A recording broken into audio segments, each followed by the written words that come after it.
Last week, I have this discussion with my English tutor about toxic positivity. We both agree that using positivity to deny someone's negative emotion or downplay their situation is very invalidating to the other person. However, I also show him the flip side of this. When someone keeps coming to you with their problems and negative emotions, it can be very draining for someone like us who are empath or highly sensitive. We became the dumping ground for other people to vent their problems. And not only that, when we keep validating their negative experiences, it may not help them at all. Unless we are able to offer them a different perspective that they are open to listen to. When we try to affirm their negative experiences, what we do is we perpetuate their negative experiences. If, for example, someone keeps telling you that they don't like their job, they hate their job, and you just validate their perspective, like, yeah, your job sucks, your boss sucks, I can see why you feel this way. What you're affirming to them is that they are powerless to do anything about their situation, and they are just going to keep going back to you with the same problem. This is detrimental for both parties.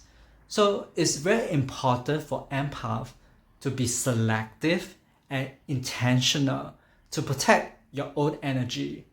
And to do this, we can focus on 6 areas. And the first thing we can focus on is who. Who will you give your priority to? Like for me, I will give my time and attention to my immediate family and my close friends. I won't give as much time to an acquaintance or a stranger or someone who I haven't formed a strong bond with.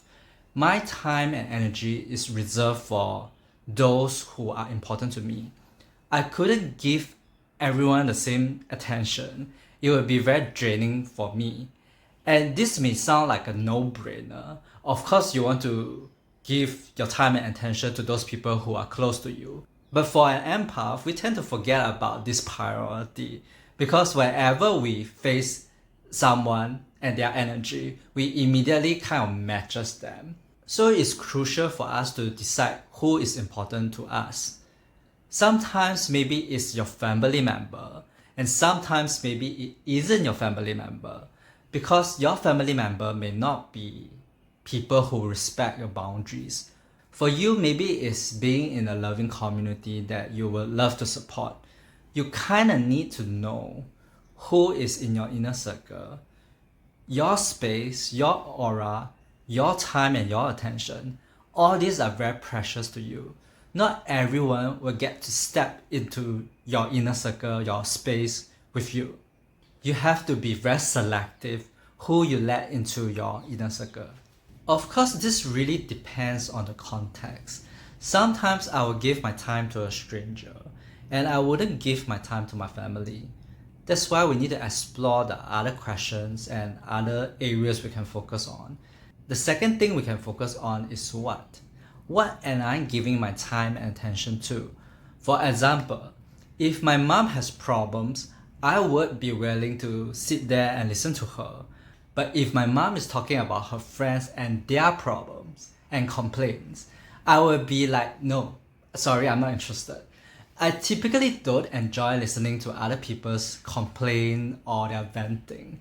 Sometimes it might be my mom or my brother, and I could give them some leeway.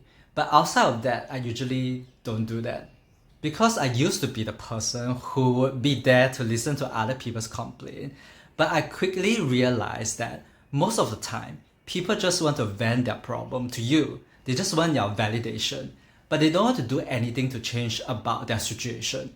As an empath, if I just sit there and absorb their emotion without doing anything to help, that is the worst. Not only does the other person feel powerless to change, I feel powerless to help. And it's a never-ending cycle. They will keep coming to you to vent and complain. So I quit being the person to let other people the listening ear. I stopped being the dumping ground for others. I am only willing to help someone who is committed to helping themselves. But that doesn't mean that if someone is experiencing negative emotion, I won't give them my help. It depends on what kind of negative emotion. I won't give much time to people who are venting and complaining, but I will give my time and attention to people who are experiencing grief. I know that grief is an emotion that is challenging for most people. So if people are willing to go deep into their emotion, they are willing to be vulnerable, they are willing to open up to me, they are not covering up with blame and anger, I might be willing to support them at this level. Like when my dad passed away, I had a one-to-one conversation with all my family members to make sure that they process their grief. I am willing to sit with them for 1 or 2 hours just to listen to them talk about their pain. So you kind of want to be selective. What kind of emotion and vibes are you willing to give your attention to? So the third area we can focus on is when. I am willing to give my family members my time and attention, but if they just walk into my room and start talking to me when I'm in the middle of something like my work, then it may not be the best time. Sometimes you want to set boundaries based on when. When is it a good time and when is it not a good time to talk? The clearer you know, the better it is. You don't want to just drop everything that you're doing and serve other people. Of course, this will have to depend on what the thing is. Is it something very urgent and critical? It's not just about the time of the day, it's also about the period. I used to go to this meetup every week. Initially it was fine. There's a good mix of positive and negative energy. But during the COVID period, the energy became very lopsided. It became very dense and heavy. There was this pent-up anger and frustration with the whole situation.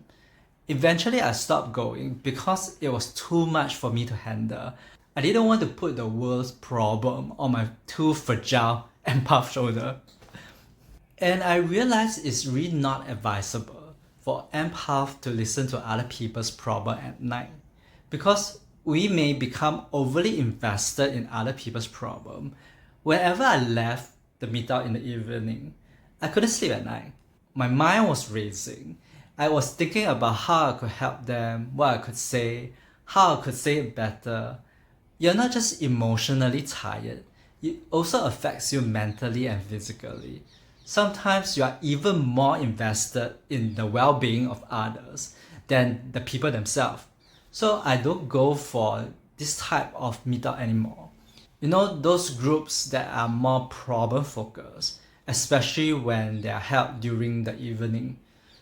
If I do make myself available, the next question I want to ask is why.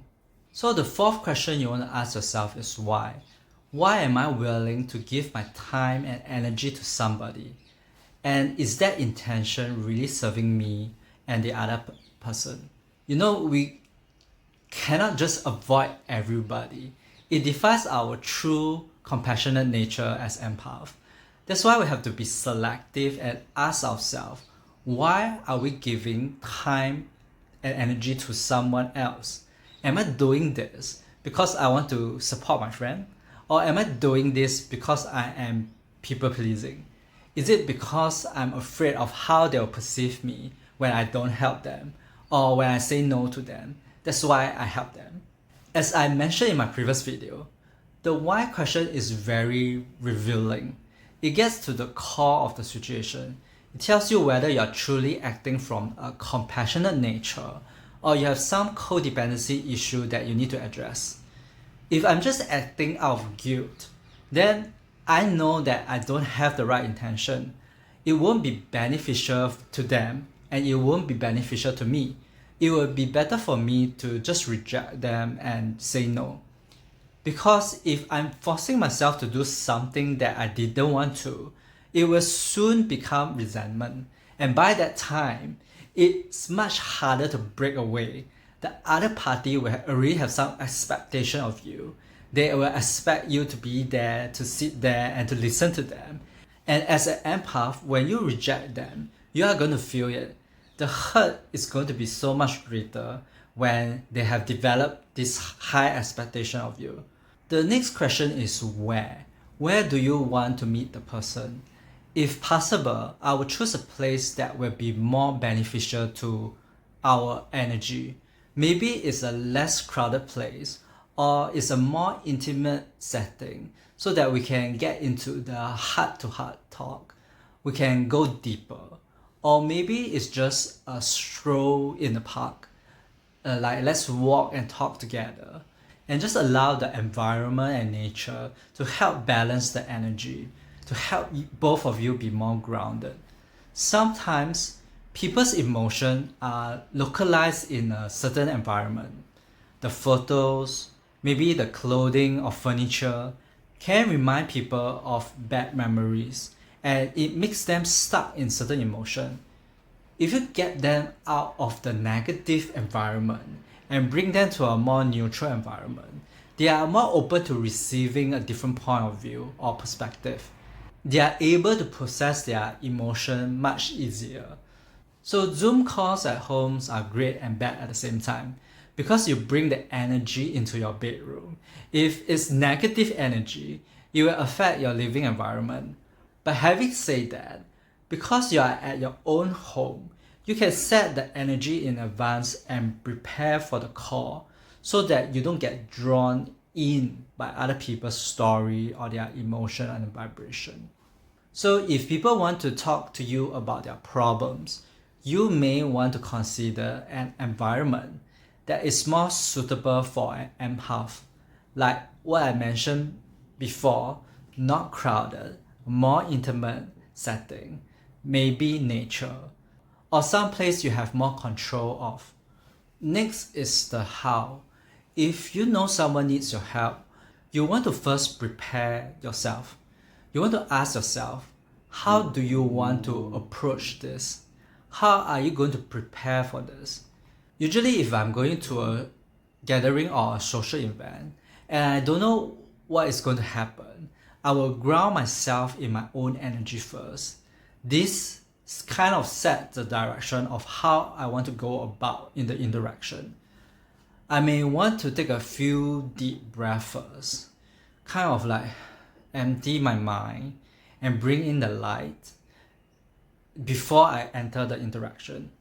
You want to plan how you enter the interaction, but sometimes it's also good if you plan how to exit the interaction beforehand.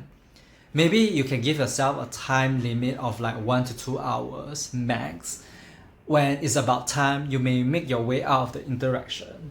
It's even better if you just announce it right in the beginning, like I need to go off at 2 p.m. or something along those lines. When you limit your time, you also limit the exposure of emotions or vibration that may not serve you. When I leave an interaction, it is the same as going into an interaction. I will find some quiet space to ground myself, to get reconnected with my own energy first, so I don't bring any energy or problems back home with me. For more information on how you can ground yourself and protect your energy before an interaction, watch this next video.